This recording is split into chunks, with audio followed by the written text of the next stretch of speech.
Let's go to the catch. What's the catch? Well, the catch is this. Initially, the thought was, this is the great leavener, right? AI was going to be the great equalizer across the world. Nope. It was going to take people that were poor, they could utilize it, they could bring up young Gen Zs would be crawling over themselves to get to this first, and we would give it to them for free, and they would use it immensely, and it would improve their lives. Now, there's a certain improvement, but there is this massive upscale curve that happens when you get people who know how to use technology already.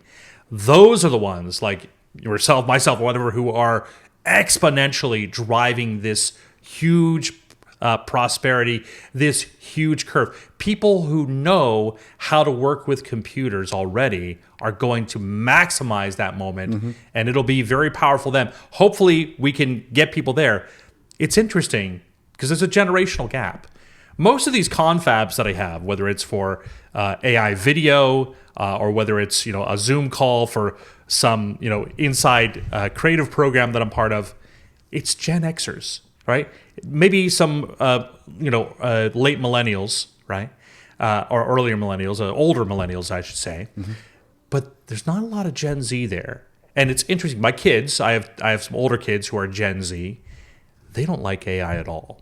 In fact, when I show them some of my AI videos and some of my AI imagery, they don't like it. They don't like that I do it necessarily. And it's good because they value the true art. That's true. They do.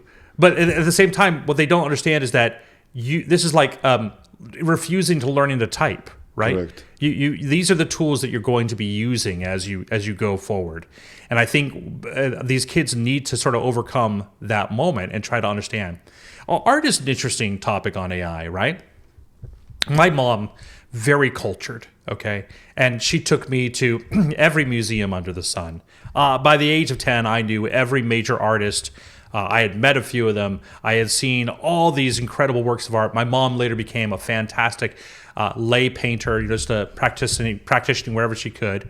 And it was fantastic. She loved that experience, right? I'm colorblind. I've got a shaky hand. I can't write worth a darn. And so my factors about being an artist were never going to make it. But I had so much art and visualization in my brain, and I couldn't get it out of there, right? Because I draw it, I say it's a stick man. It doesn't look like anything. I can't do art.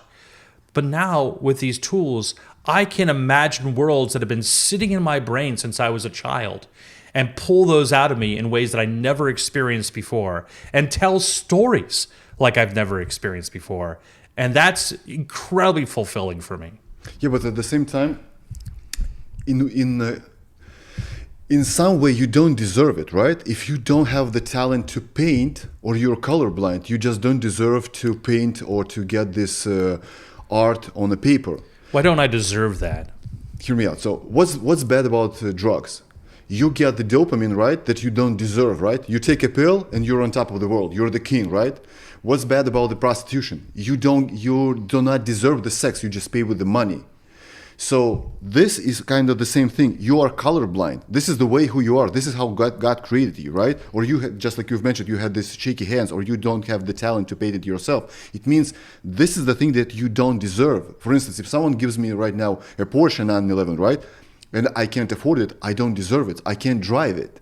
This is the problem. Then it means I get something that I can't get it on my own, either to buy it with money or with my talent or with my knowledge. Well, but there's a curation that's involved in this thing. Let's say, for example, someone who is a curator at an art museum, right? They see hundreds, thousands of art pieces and artists, and they choose the ones that they want to present because they feel that that artist is good and needs a representation or whatever else there, right? That's what I do myself. I produce thousands of images, and then I tweak it with words, and words are my paintbrush. And I go through and they edit it, and I go through and I tweak it. And again, the knowledge that my mom instilled with me, that I spent hours listening for and then curating over my lifetime, those become part of that essence where I know good art. And I know from the thousands of pictures that I produced, this one is a good one. And I know how I produced it, how it came about, and how I can tweak it to make it better, right? That's a part of artistry itself. Whether it is just choosing, for example, the freshest, ripest produce from the aisle. There are people that know that. They didn't create the unique, but they know that, right? It reminds me of a story of the Museum of Art in New York City.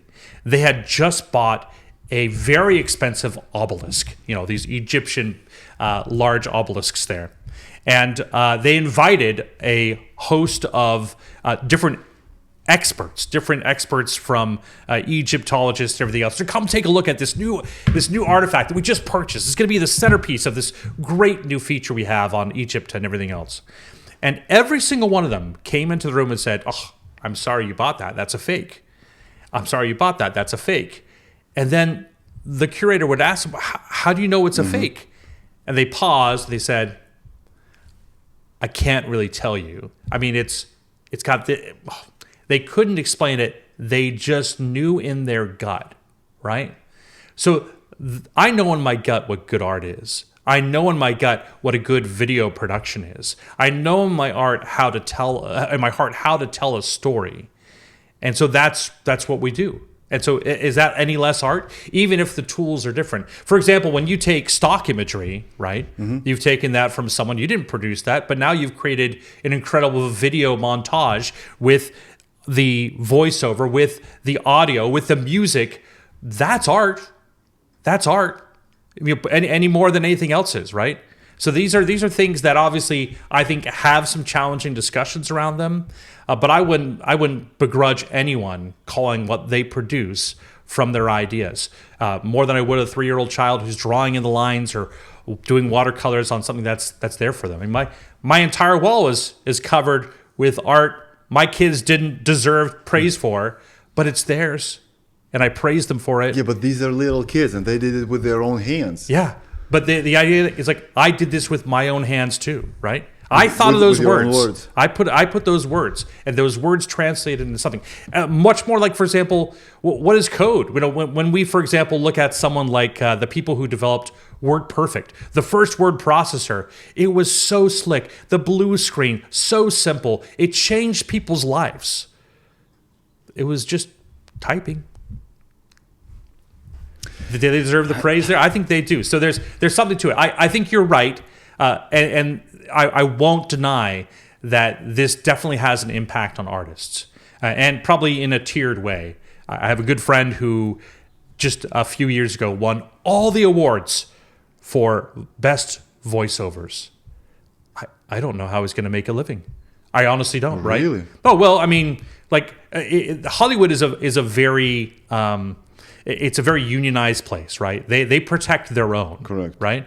But the efficiency that I could basically produce his type of quality voice, and I can do it for pennies on the dollar. Mm-hmm. Efficiency and cost will win over every time. It just takes longer. Okay, so let's say I'm a musician, right? And I write lyrics and I perform it on my own. Right. So instead of me writing the lyrics, I use the ChatGPT. Sure. Do I deserve the accolades? Sure, because you knew it was in your brain and you said you wanted to put that in there. Like you might tweak a little thing in there too, but I don't think there's anything wrong with saying but like let's say you create the lyrics, okay? Write me the most trendy lyrics for the song. Sure, great. That's it. This is the whole prompt. Right, that's great. And I deserve the accolades? Well, wait. Now, what are you deserving accolades for? Now, if you it basically... becomes a hit and it makes me a millionaire. It makes you... Why did it do that? Was it because of the lyrics? Or was it because you performed it? Or was it because you knew the channels to go over and you put the persistence in? And because you stayed up till 11 p.m. emailing that last producer and everything else there? So... I think, if you write it for yourself, like, no one's going to praise you if it's just sitting there on a computer. But if you took the time to lay that down on a track or produce it out there and everything else there, there's something that you did that made a difference. I mean, there are, right now, probably in the last day, AI has produced more music than the entire catalog of the human experience before the year 2000. Definitely before the year 2000. Every single day, okay? But... these are shitty songs. But you're only going to hear a couple of those things. Because they're shit. Right. But the ones that do make it, like I've produced several videos and songs that have done very well as far as the reception goes and everything else there. And I do that all the time. Now, I'm a musician. I actually professionally trained. I sang the national anthem at the 1985 Super Bowl. 1985. 1985 Super Bowl. You're kidding me. No, I did. 1985 Super Bowl. I'm gonna fact check this on fact ChatGPT. check it. 1985 Super Bowl between the 49ers and the Miami Dolphins. It was the Super Bowl at Stanford University. It was at their stadium, Stanford Stadium, and I was there singing the national anthem.